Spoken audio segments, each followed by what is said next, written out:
Autre titre de ce journal, c'est une proposition explosive, celle du Conseil d'orientation des retraites. En plein conclave sur notre système de pension, où François Bayrou reçoit les partenaires sociaux pour éventuellement revoir la copie de la réforme Borne, le rapport annuel de ce Conseil préconise le recul de l'âge légal de départ afin d'équilibrer son financement. Explication Catherine Rougerie, Anne Domy et Clément Jean-Pierre. Faut-il repousser encore l'âge de départ à la retraite ? C'est la préconisation du Conseil d'orientation des retraites dans son dernier rapport. À Lille, les Français rencontrés ce matin sont partagés sur cette mesure. Je suis femme de ménage et je suis animatrice cantine sur le temps du midi.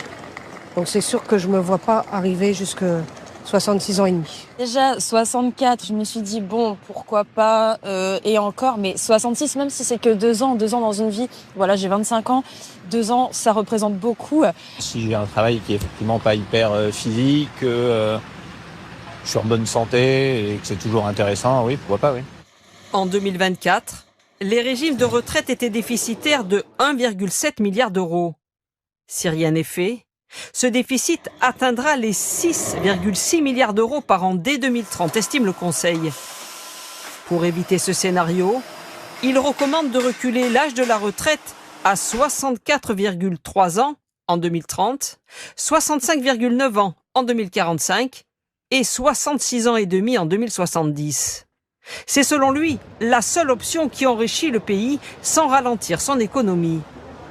Mais pour le syndicat CFE-CGC, c'est une fausse bonne idée.